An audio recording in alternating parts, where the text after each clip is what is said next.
Selam gençler, ne haber? Yeni bir anlatıyorum bölümüyle yeniden karşınızdayım. Bu ay bütün bölümler anlatıyorum olacak. Önümüzdeki 4 hafta sadece anlatıyorum bölümleri izleyeceksiniz. Anlatıyorum bölümleri çok seviliyor. Bu yüzden ben anlatmaya devam edeceğim. Bugün anlatıyorum serisinde Lizbon'dan ve Portekiz seyahatimden sizlere bahsedeceğim. Gönül isterdi ki oradayken kamerayla kaydedip bu olanları vlog tarzında size aktarabilseydim. Fakat maalesef o zaman vlog işlerini anlamıyorduk. O yüzden bundan sonraki bölümlerde Paris, Fransa ve Roma, İtalya seyahatlerim hakkında da ufak tefek başıma gelen komik anılardan da bahsedeceğim. Beni izleyip destek olduğunuz için çok teşekkürler. Ne yapalım o zaman? Laps diye başlayalım anlatmaya. İlk olarak şöyle bir şey var abi. Lizbon'a biz Paris'ten geçtik. Şimdi benim şöyle bir uyum var. Gideceğim yerler hakkında ne bir araştırma yaparım, ne tarihine bakarım, ne işte kiliselerine, müzelerine vesairelerine falan bakarım. Hiç öyle bir uçak biletlerimi alırım, otel rezervasyonu yaparım. Ondan sonra basarız, gideriz. Şimdi abi biz Paris'ten uçağa bindik Lizbon'a. 2-2,5 saat mi sürüyor, 3 saat mi sürüyor hatırlamıyorum tam. Ulan sen Lizbon'a gideceksin. Bir baksana haritadan. Bir yere tatile gidiyorsun. Bak haritadan. Ne var burada? Paris. Yanında ne var? İşte İspanya var. Medine ülkeleri gez ufaktan böyle.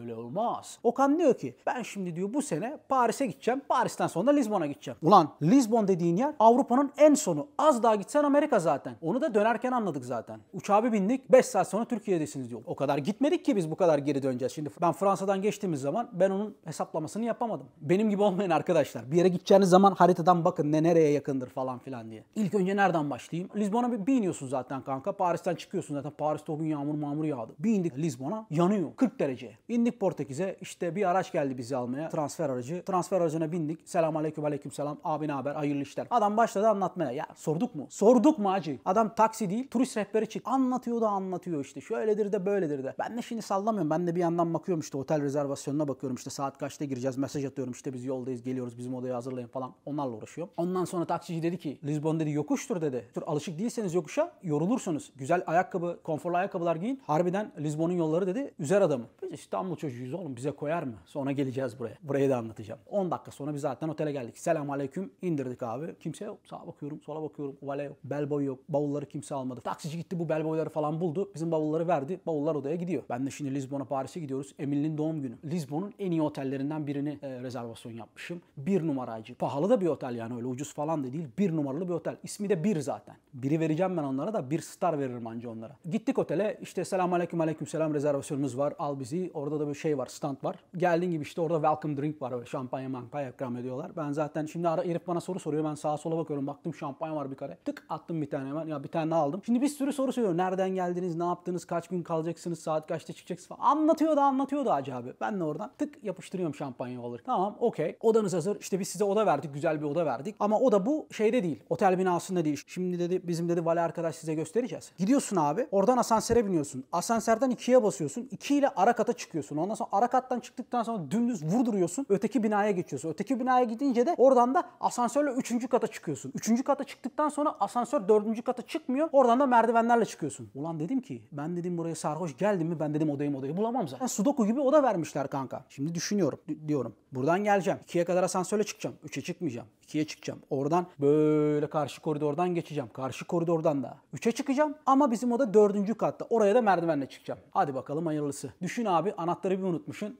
Oba git lobiye gel geri patates oldun zaten. İşte odaya girdik küçük bir oda işte yalandan. Yalandan 5 yıldız kanka öyle 5 yıldız de cacık bir otel. Yersen 5 yıldızlı. Girdik odaya bavulları çıkarttık. Akşam da işte akşam 7-7.30 gibi falan da rezervasyonumuz var otel restoranında. Emil dedi ki ya dedi ben dedi baktım dedi yemeklere dedi çok dedi abidik gubidik yemekler var dedi. Biz dedi gidelim başka bir şey yiyelim. Güzel bir şey yiyelim. Tamam dedim olur. Şimdi telefona bakıyorsun ya kanka. Orada diyor mesela otel restoranı diyor. İşte front desk diyor, resepsiyon diyor. Ondan sonra oda servisi diyor. İşte housekeeping diyor. Bir sürü buton var. Yani böyle tek 7506, 7507 basmıyorsun. Neye ihtiyacın varsa ona basıyorsun. Bastım restoranda aradım. Alo işte bu 216 numaradan Okan bu akşam 7.30 rezervasyonumuz var. Evet bir tek sizin rezervasyonunuz var zaten dedi. Ha. Tamam bizim rezervasyonu iptal edelim bu akşam gelmeyeceğiz sonra görüşmek üzere falan filan. Kapattım telefonu. Ondan sonra dedim ki ben dedim dışarı bir başka bir restoranda rezervasyon yapayım. O arada da room servisten şey söyleyeyim. Buz söyleyeyim gin tonik yaparız. Yanda da tuş var. Bastım room servisi. Açtım. Aynı çocuk. Merhaba 210 numara. Biliyorum dedi. Az önce de konuşmuştuk ya dedi. Dedim oğlum her telefona sen mi çıkıyorsun? Bir ben varım abi dedi restoranda. Restoran çok yoğun. Hem ona ben bakıyorum dedi.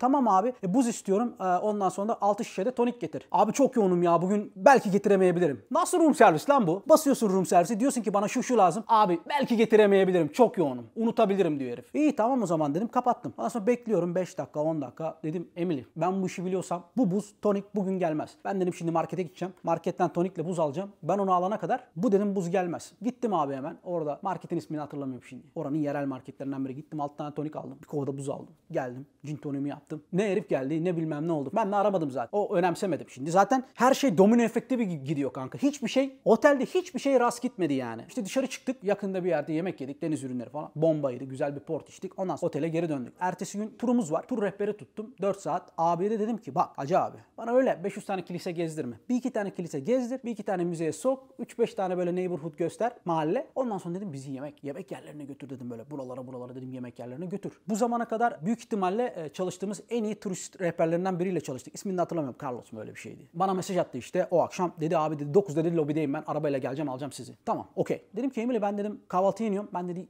ben dedi kahvaltıya gitmeyeceğim dedi. Turda yaparım bir yerde. Dedim ben bir kahvaltıya ineyim. Neyse kahvaltıya indim abi. İşte 6 gün 10 arası neyse artık kahvaltı var. Böyle güzel çatı katı var kanka. Böyle komple Lizbon'u görüyor falan. Muhteşem bir yer. Selam aleyküm rezervasyonunuz var mı? Var yok neyse. Dedi işte kaç kişi olacaksınız? Dedim bir kişi. Oturduk. Abi işte menü var. A la carte. Açıyorsun böyle menüyü. Ne istersen birer birer söylüyorsun. Hepsi dahil. Bomba bir kahvaltı. Abi ben onu böyle tam böyle kahvaltıyı söyledim. Şöyle kafayı bir kaldırdım. Bak tam köşede. Şöyle 2 masa var. Tam köşede bir abla var böyle duruyor. Burada da Şahin var hacı. Canlı Şahin. Böyle bakıyor. Ben diyorum ki buranın sahibi ya bir Arap ya bir Rus. Manyak böyle kendi Şahin'i var. Sabahları 1-1,5 saat böyle hava almaya böyle çıkarıyor. İşte salıyor Şahin'i. Lizbon'a gidiyor okyanusu. Oradan geri geliyor falan. Böyle bir şey zannediyorum. Ulan kim gelsin tatile Şahin'le? Bir de kahvaltıda böyle. Ben şimdi bilmiyorum abi.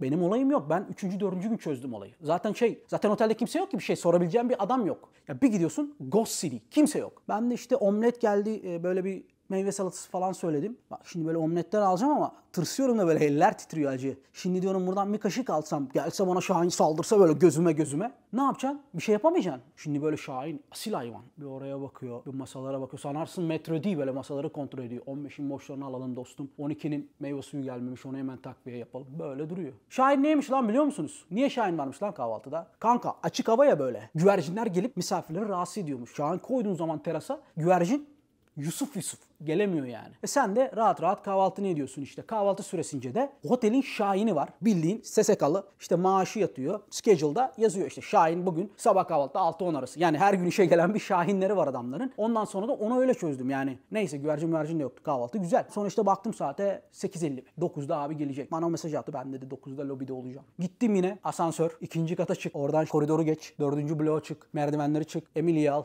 Geri gel. Anahtarları unutmuşum. Geri gel. Resepsiyondan anahtar yaptır. Gene odaya çık falan filan. Geldim ben lobiye. İşte baktım bir tane abi var orada.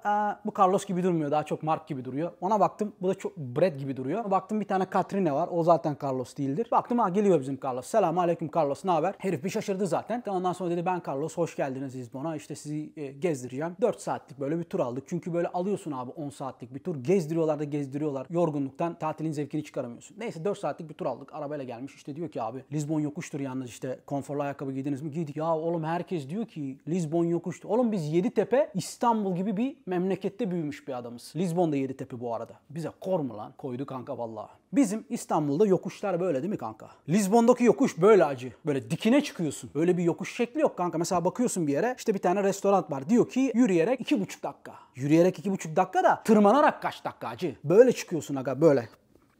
Ondan sonra zaten ayaklarda derman kalmıyor. Kafa çalışıyor. Turu arabalı tutun ben oğlum. Kafa çalışıyor. Klimalı. Ben o golü İtalya'da yedim. Roma'da bize o golü attılar. Ben o golü bir daha yemem. Böyle ayakta yayan yürüme falan yok. Dedim Carlos'a bizim dedim araba aç klimayı bizim dedim göster. En az yürüyebileceğimiz turlardan bir tanesi. İşte arabanın girmediği yerlerde gireriz falan filan. Sizi dedi en manzaralı noktasına çıkaracağım. Oradan sonra işte historik mahallelerine gideceğiz. Birkaç yemek yiyeceğiz. Pastiş yemeye gideceğiz. Çıktık abi. Ama böyle yokuş böyle. Araba yani çıktı çıkmadı. Ölüyor araba. İttireceğiz yani. Çıktık abi Lizbon'un en manzaralı yerine. Lan dedim biz Lizbon'a gelmiştik. İstanbul lan bu. Bir bakıyorsun usta. Köprü möprü. Hepsi aynı. Anadolu yakası, Avrupa yakası, moda, Sultanahmet. Bak bizim Cihangir'deki ev. Aynısı lan. Bir bakıyorsun İstanbul'un aynısı. Lisbon bana hep İstanbul'u hatırlattı. Ne kadar gezersek gezelim. Yokuşuydu, insanıydı, havasıydı, kokusuydu neyse İstanbul'u çok andıran yerlerden bir tanesi. Mesela bir mahalleye götürdü bizi hacı böyle renkli renkli şeyler. Bildiğin Cihangir işte. Cihangir'e böyle bir tane isim uydurmuşlar. İsmini de unuttum şimdi. Arap mı alan böyle bir şey. Ağla başlıyor. İsmini de unuttum. Tak Cihangir diye itelemiş. Köprüyü mesela boyamışlar kırmızıya. San Francisco Köprüsü'ne benziyor. Al sana İstanbul Köprüsü diye itelemişler. İşte Carlos bizi gezdiriyor. Oraya gidiyoruz. İşte baktık manzaraya. Okey anlatıyor da anlatıyor işte. Buradan mum kes dedim kanka kes. Şimdi şey yapacak biz 4 saat tur tuttuk ya. 2,5 saat oradan anlatacak. Dedim Carlos bizim fotoğrafımızı çek burada. Sal bizi yokuş aşağı. Biz gidelim gezelim. Tamam dedi ama dedi burada dedi. Ya anlatma oğlum tepeyi mepeyi. Zaten dedim ben unutacağım 15 dakika sonra. Ben şimdi kafada şeyi kuruyorum. Biz şimdi sabah kalktık. Biz kahveyi nerede içeceğiz? Öğlen yemeğini nereye gideceğiz? Benim tek derdim o. Neyse abi baktık güzel fotoğrafımızı çektik. Tık koyduk Instagram'a. Oradan yokuştan aşağı yardırdık. Bizi deniz kıyısında işte anlatıyor. Ya dedim hacı abi tamam anlatıyorsun da biz dedim nereye yemek gideceğiz? Dedim bana dedim öğlen nerede yemek yiyeceğiz? Akşam nerede yemek yiyeceğiz? Sen nereye yemeğe gidiyorsun? Turistlerin gitmediği yerleri bana yaz. Hepsini aldık. Ben umurumda değil. Çor işte diyor bu diyor kilise diyor 1855 yılında şu tarafından yapılmış. Bana ne? Bana bir faydası yok. Güzel çekiyor. Tık Instagram'a koyuyorum. Bitti gitti. Şimdi diyecek insanlar abi işte tarihti, kültürel etkinlikti falan. Okey kanka. Yani istesem zaten onu açarım YouTube'dan. Dinlerim storiesini. Hem de bakarım. Süper. Ben bakıyorum şimdi kanka. Güzel bir fikrim oldu. Ben zaten 25 dakika sonra turda böyle 25. 30. dakikada turda ben Lisbon'u çözdüm aga. Lisbon sömürge bir ülke. Kendi işte pestırleri var. Kahve gelmiş. Bütün baharatlar sömürgeyle gelmiş. Ondan sonra dağılmış. Portekiz çok güçlü bir ülkeymiş. Sonra işte yönetimle ilgili sıkıntılar olmuş. Onu indirmişler falan filan. Bu kadar işte. Özeti bu kadar. Al. Şey var.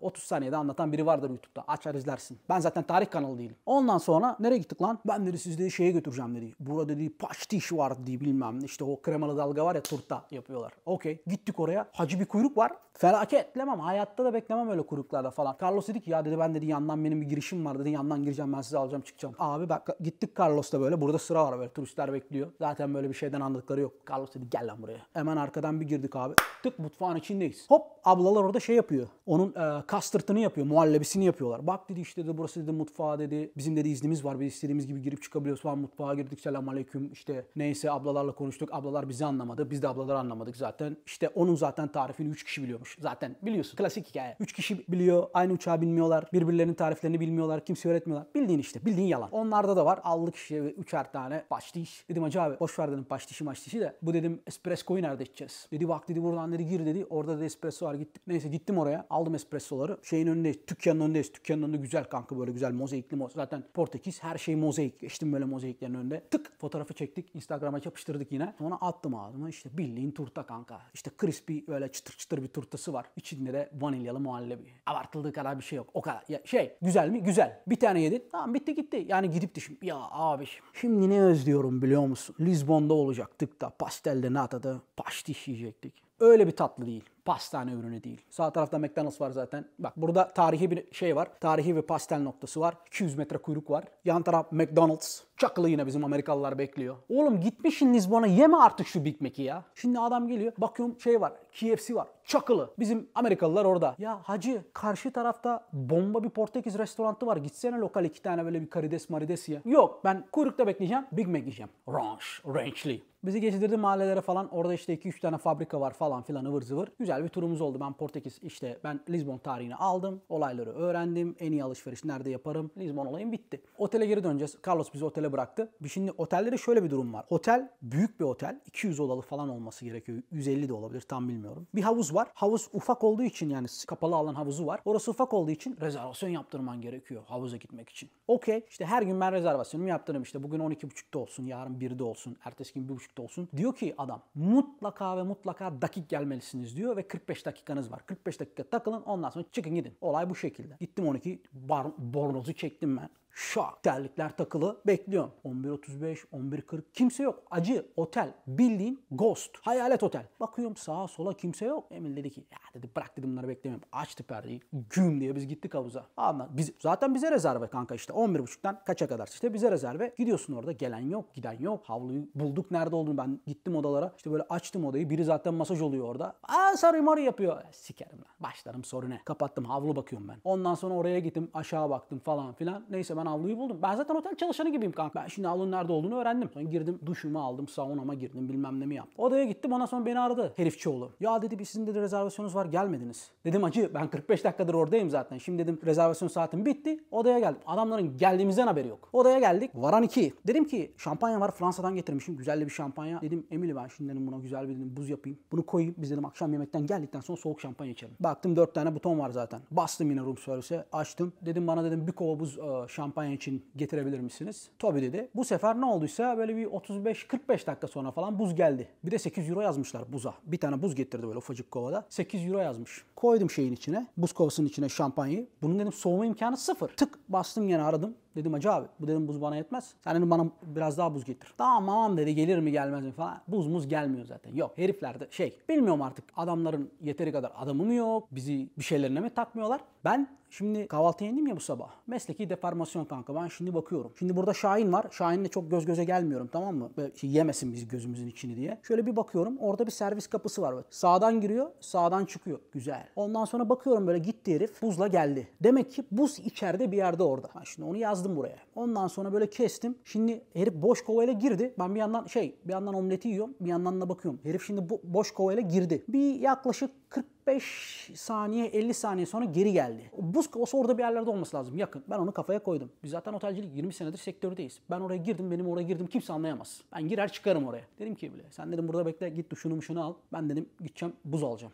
Girme şimdi mutfağa falan, atacaklar bizi otelden. Ya neye atacaklar lan dedim, buz istiyoruz gelmiyor işte. Ben gideceğim kendim alacağım. Şimdi Amerika'da olsa bir yerde otelde kaldığınız zaman hemen her katta bir tane buz makinesi var. Gidersin alırsın buzunu, kafana göre takılırsın. Bu istiyoruz gelmiyor. Şimdi markete gidemiyorum zaten, altında şort var. Ben bornoz, terlikler. Sanki shift'te 9-4 çalışan Okan gibi hemen hiç kimseye bakmadan böyle. Kovam da yok. Öteki kova şampanya da ya zaten. Aldım bir tane çöp kovası böyle. Çöp kovasının içine koydum çöp poşetini. Eski teknik kanka. Yüzyıllardır değişmeyen teknik. Kapıdan girdim sağdan. Kuralları duyuyorum kanka. Sağdan giriyorum. Ondan sonra bir iki kişi gördüm. Selam da verdim onlara. Gittim abi buz kovasından doldurdum. Aldım. Koydum koltuğumun altına. Böyle çöp kovası var. Burada da çakılı buz. Normal kahvaltı salonu içinden böyle şortla tık tık tık. Sanki 9-6 shift atıyorum kanka. Oradan geldim.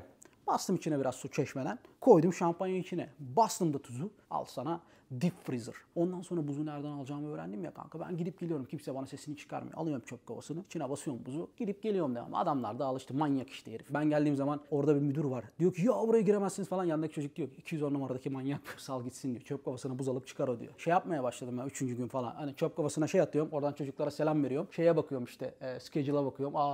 Bugün pazar günü izin yazmışlar. Pazar izin var tamam. O havalardayım yani. Alıyorum buzu çıkıyorum falan. Buz olayını falan böyle çözdük. Artık ben böyle mesela havuza gidiyoruz. Oturuyorum abi. Gelen yok, giden yok. Yani kalabalık da yani 30-40 kişi falan var havuz kenarında. Kimse yok. Bir tane çalışan yok. Hemen Emine ederim 2 tane bize avlu ayarla. Neyse bir tane çalışan geldi. Ya dedim bir yanlışlık falan olmasın, sen burada mı çalışıyorsun? Ya dedi ben dedi full boyum dedi. Ama dedi restoran çok yoğun dedi. Arada oraya gidiyorum dedi. İyi dedim bana bir şampanya getir. 2 tane de kadeh sana zahmet. Tamam dedi. Gitti. Baktım geldi bu. Ondan sonra görmedim zaten. Şampanya bitti bir saat sonra. Buz yok. İşte havlumuzu zaten kendimiz değiştiriyoruz. Ben dedim odaya gideceğim. Ben şimdi güneşin altında böyle oturup dedim yapamam. 2 litre termos. Bir gin tonik yaptım ona güzel termosa. Plastik bardaklarımı da aldım. Gittim yine çöp kovasına buzu da çaktım. 5 yıldızlı otel kanka. Lisbon'un en iyi oteli. Çöp kovası kanka. Buz çakılı. Termosum var. Termoslar gin tonik çakılı. Kendi avlumu alıyorum. Güneşleniyorum. Millet de böyle diyor ki ya diyor siz diyor bu içkileri nereden aldınız? Dedim self servis. Ben dedim gittim odadan. Ondan sonra yandaki heriflere de bizden gin tonik yapıyoruz falan. Oğlum ben oradayım zaten. Lisbon'un en pahalı otellerinden birinde kalıyorum. Alsana benim paramı. Harcasa ben para harcamaya gelmişim. Benim alsana paramı. Bir şampanya ondan sonra herifi gören acı olacak zaten. Ben görüyorum herifi orada yapıyor. Boş atıyor falan. Kendi kendimize kendi gin toniğimi yaptım. Kafama göre takıldım. Giriyorum. Çıkıyorum. Ondan sonra oldum ben zaten. Pool manager gibiyim ya. Adam diyor ki havlular burada koçum bak. Üst tarafta şeyler var. Çift kişilikler. Alt tarafta bir kişilikler var. Ondan sonra havlunuzu kullandıktan sonra da kirleri buraya atıyorsunuz. Ya kardeşim ben her zaman tatilde çalışmak zorunda mıyım? Beni çalıştırmayın ya. Bizim turmur olayları bitti. Zaten otel patates. Otelde yapacak bir şey yok. Restoranta da gitmiyorsun. İşte dedim ki bakıyorum ben de işte 10 tane yapılacak Lisbon'da. Bakıyorum işte diyor fışne likör içmeniz lazım. Ginca diye bir marka var. Ginca fışne likörüm. Bir bakıyorum abi otele böyle 2 dakika yürüme mesafesinde. Yani tırmanarak 35 dakika. Tırmandık abi Ginca'ya. Gittik oraya işte Hacı abi selamünaleyküm adam dedi. Ne var lan? Bak aynen böyle. Gittim böyle sabah da erken saat 10-10.30 falan. Ben dedim vişne likörünü çakayım ondan sonra devam yürümeye. Dedim işte günaydın. Ne var diyor.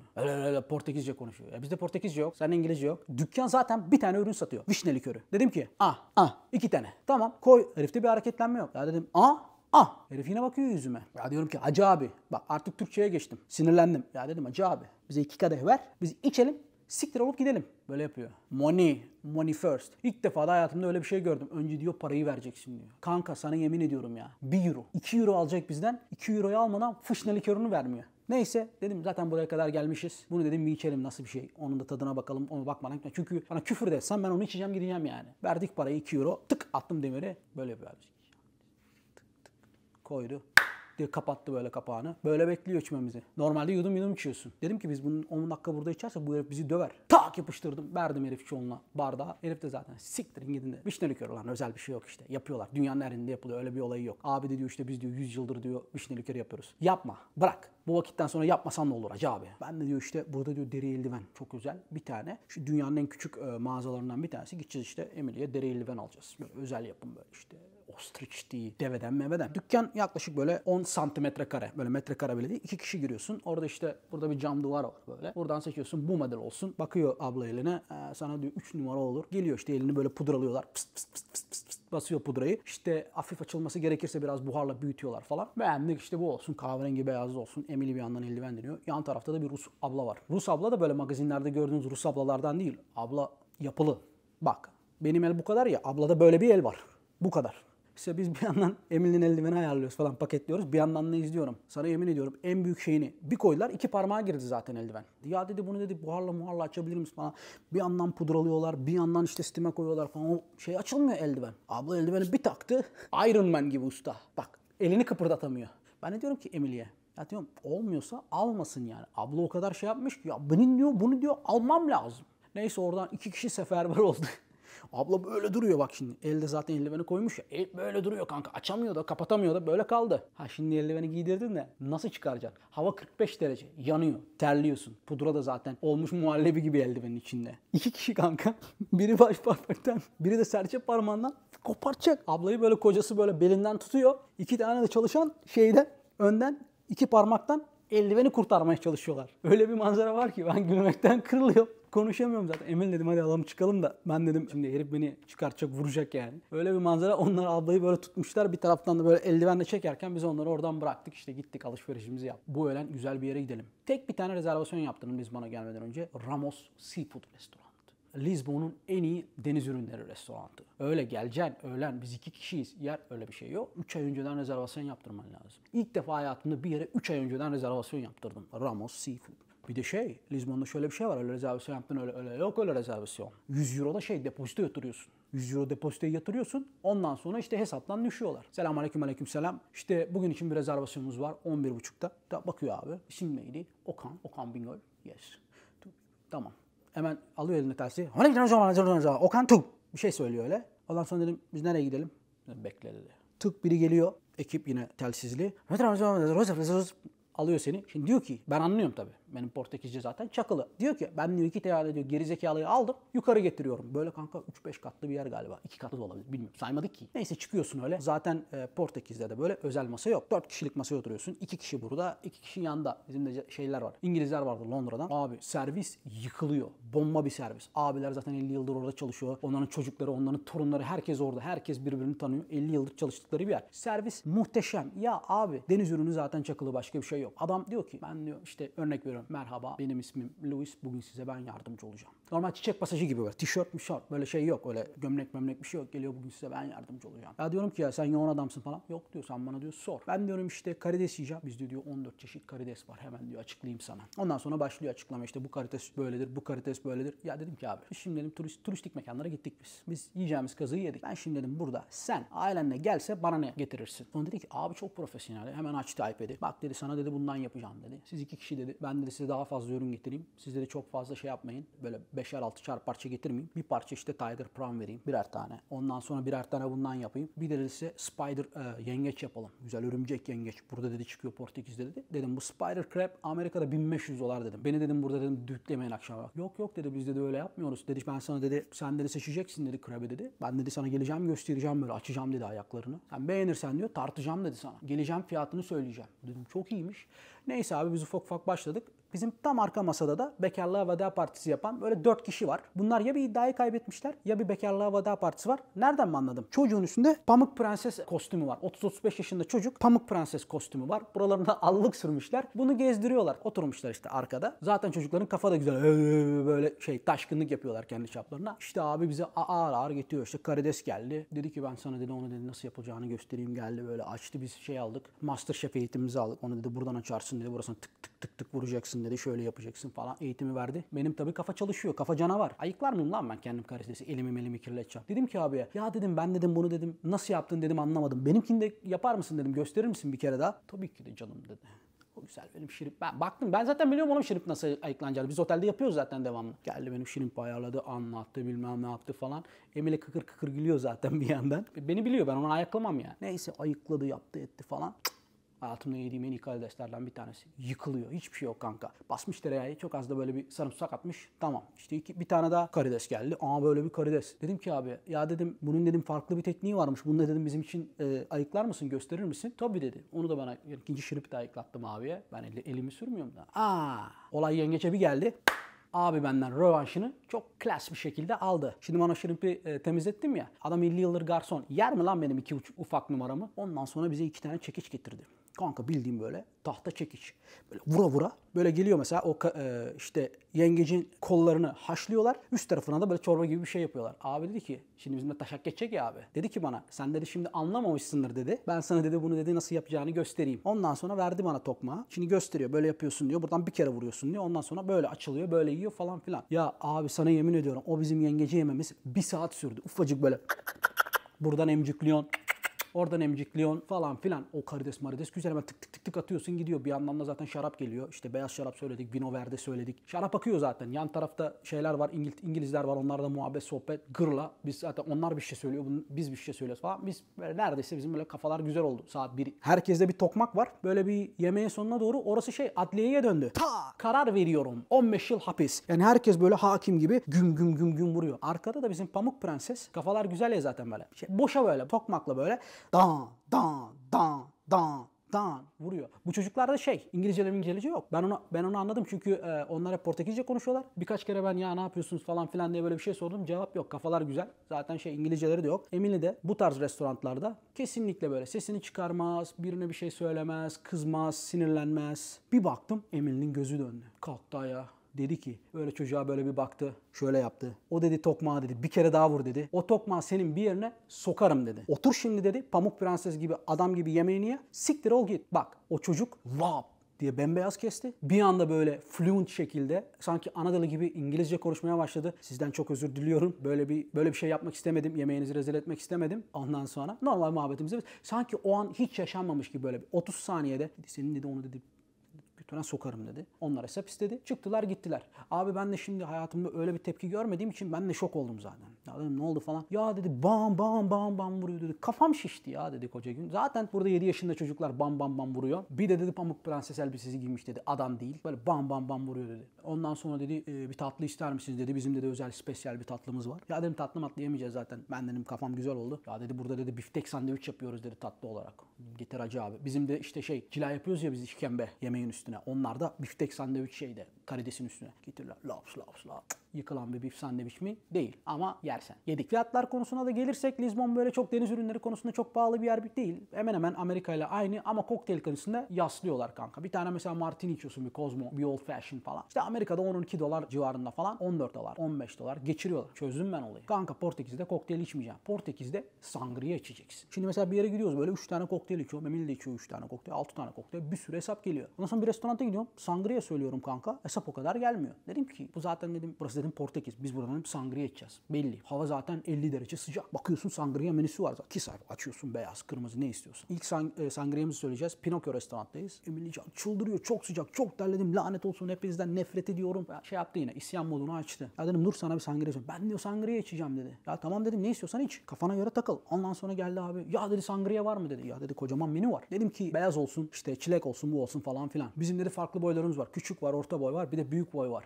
Emily diyor ki işte Amerika gibi olacak. Büyük boy söyleyecek. Böyle bir şey gelecek. Dedi büyük boy olsun dedi. Benim dedi moralim bozuk. Adam dedi ki are you sure? Ne olacak dedi ya. En büyük ne kadar olabilir ki? Bak sana yemin ediyorum kanka. Şöyle bir şey. Bu kadar. 3 litre kanka. 3 litrelik böyle şeye yapıyorlar. Sürahiye. Geldi abi. Attı işte üzümünü attı. Şeftalisini attı. Çileğini attı. Böyle eziyorlar böyle. Şak şak şak şak. Ondan sonra şarap, şampanya neyse artık biz şampanyalı olandan aldık, basıyor üstüne. Böyle kanka 3 litre. Ben zaten 2 şişe şarap söylemişim. O Emily ile bir yandan onu emcikliyor. Ya dedik ki bu böyle olmayacak. Sen bize bir pipet getir, biz direkt sürahiden emcikleyelim bunu. Baktım bir saat sonra Emily pamuk gibi olmuş. Hiçbir şeye itiraz etti. Neyse o Pinokyo'yu çok beğendik. Kafamız da güzel oldu. Dedik ki otele gidelim biraz dinlenelim. Ondan sonra dedik akşam yine gelelim aynı restoranta. Çok güzel çünkü yemekler güzel, servis güzel. Lisbon'un en iyi restoranlarından bir tanesi. Rezervasyon alıyor musunuz? Yok lan rezervasyon diyor. Geleceğin sırada bekleyeceksin dedi. Neyse biz otele gittik. Hazırlandık. Kafamız açıldı. Gittik. Kuyruk var kanka. Nereden baksan 20-30 metre kuyruk var. Emily zaten klasik. Ben dedi çok açım dedi bekleyemem. Ya dedim bekle 2 dakika burası güzel restoran. Şimdi gideceğiz başka bir yere. Güzel yemek olmayacak. Hem paramızı alacaklar hem karnımız aç olacak. Yine geleceğiz buraya. Bekleyeceğiz. Dedim bekle işte. Bakıyorum böyle ikişer hızlı gidiyor sıra. Yani bugüne kadar benimle birçok insan tanışma fırsatı olmadı ama ben bir yere gittiğim zaman hemen ya böyle öne salça olurum ya arkaya salça olurum ya onlar bize salça olur. Mutlaka bir muhabbet sohbet başlar. Ondan sonra devam. Biz böyle Emily ile konuşuyorduk. Ön taraftaki çift de döndü bize. Ya dedi siz de nerelisiniz falan. İşte biz Amerika'da yaşıyoruz. Paris'e gittik. Paris'ten Lizbon'a geldik. Lizbon'da işte buraya geldik. Öğlen anlattım falan. Biz dedi burada doğma büyüme Lizbonluyuz. Her hafta sonu buraya geliyoruz dedi. Burası dedi de 15 senedir geldiğimiz restoran. Dedim bak bana dedim ne yemem lazımsa söyle. Ya işte siz turistsiniz bunu sevmezsiniz onu sevmezsiniz. Bana dedim geldiğinde ne yiyorsan onu söyle. Dedi kum midyesi yiyeceksin dedi. Tamam kum midyesi. Ama dedi 2 tane sosu olur onun dedi. Beyaz sostan sarımsaklı sostan isteyeceksin dedi. Normalde yapmıyorlar. Bizi gösterirsin oturduğun zaman yaparlar dedi. Tamam onu söyledik. İşte ondan sonra dedi bir tane dedi kalamar söyleyeceksin dedi. Ama kalamarı da diyor işte şu şekilde söyleyeceksin. Patatesle yeşil biber mi zeytin mi öyle bir şey hatırlamıyorum şimdi. Onunla söyleyeceksin. Ondan sonra bu çorbadan söylersin dedi. En sonunda dedi bitirirken dedi pepper steak var dedi bundan. Menüde olmayan bir şey. Ondan söylersin dedi. Ben hemen notumu aldım. Dedim şimdi ben çalışıyorum bir yandan menüye. Sıradayız zaten. İşte bir yandan da bakınıyorum sağa sola. Arkadan da 4 tane hanımefendi var. Onlar da Türk gelmişler işte. Birbirlerine işte konuşuyorlar. İşte otobüsü kaçırmıştık da buraya gelemedik. İşte metroya bindik de bilmem ne oldu falan. Onu tartışıyorlar. Ben hayatta kanka. Bir yere gittiğim zaman yurt dışında duyduğum zaman kesinlikle ve kesinlikle ya ne muhabbete atlarım. Onlar da benden 4-5 kişi arkada sırada. Bekliyorlar, takılıyorlar. Sonra biz muhabbet sohbet ediyoruz. İşte Amerika'dan konuşuyoruz, yemeklerden konuşuyoruz. Bizi biliyorsun. Onlar konuşuyor, bunlar konuşuyor falan. Ya dedi bira ister misin dedi. Ben dedi sana bira alıp geleyim. Ben dedim ne birası şimdi dedim. Sokak ortasında dedim bira mı içilir? Sıradayız şimdi yani Lizbon meydandayız İstiklal Caddesi gibi dedim. Burada dedim bira mı içilir şimdi? Ya dedi bir şey yok dedi. Ben dedi benim hesaba yazarlar dedi. Ben dedi gideyim dedi 4 tane bira alayım geleyim dedi. Sıcak şimdi dedi. Soğuk güzel gider. Tık hatun gitti. Küt 4 tane birayla geldi. Biz Lizbon sokağında. Onlar bize doğru dönük. Biz onlara doğru sırada böyle bira içiyoruz. Şimdi arkadan da Türk hanımefendiler diyor ki ya bu birayı nasıl buldular falan. Şimdi konuşuyor. O birayı nereden aldılar diyor. Keşke bizde olsa içsek falan diyor ben de. Ben de hiç bilmiyor yatıyorum falan. 1. round bitti. Dedim ki 2. roundda ben alayım. Dedim ne yapacağım? Ya dedi içeri git. Fıçıyı göster. 2 tane ya da 4 tane küçük diye göster dedi. Onlar sana verir zaten. Ben hemen gittim içeri. Böyle yaptım. Hani böyle baktı dedi. Sen dedi nereden biliyorsun dedi. Bunu dedi herkese yapmıyorsun. Ya dedim o geçen gelen hatun var ya. O dedim beni gönderdi. Onun hesaba yaz. Tamam dedim. Ondan sonra aldım biraları geldim. Ondan sonra benim arkada da büyük ihtimalle Ruslar vardı. Bu diyor birayı diyor nereden alıyorsunuz diyor. Ya böyle bir şey var mı? Ya dedim gir buradan sağdan. Birayı göster. Küçük dedim 2 tane al. Bu bira olayı kartopu gibi bir yayıldı kanka. 25 metre 20 metre kuyruk var ya. Herkesin elinde birer tane bira. Böyle şey gibiyiz yani. Sanki açık kafa festivali. Herkes birasını yudumluyor. Bekliyor. Herifler de ayar oldu zaten. Herkes bira içiyor. Dik biramızı sırada. Güzel bir ambiyans. Hem muhabbet, sohbet. Baktım bizim hanımefendiler de, Türk hanımefendiler de almış birayı. Onlar da takılıyorlar. Gittik o akşam. Yemeğimizi yedik. Çok da güzel bir yemekti. Harbiden o tavsiye ettikleri yemekler yıkılıyordu kanka. Bomba yemek. Akşam ertesi günde zaten yanlış hatırlamıyorsam Türkiye uçuşumuz vardı. Lizbon hakkında aklıma gelen hikayeler ve enstantaneler şu anda bunlar. Yine bir anlatıyorum bölümünün sonuna geldik. Biliyorum daha uzun olmasını istiyorsunuz ama ben yine tadında bırakmak istiyorum. Bana bu bölümde eşlik ettiğiniz için teşekkür ediyorum. Beni izleyip zaman ayırdığınız için de teşekkür ediyorum. Yorum atmayı, kanalıma abone olmayı ve bana Instagram'dan yazmayı unutmayın arkadaşlar. Hepinize çok teşekkür ediyorum. Ne yapayım? Gideyim o zaman ben. Haftaya görüşürüz. Diyor ki ulan baksana haritadan sen Lizbon nerede diye. Bakmamışsın 5,5 saat uçakla geri geldik sonra.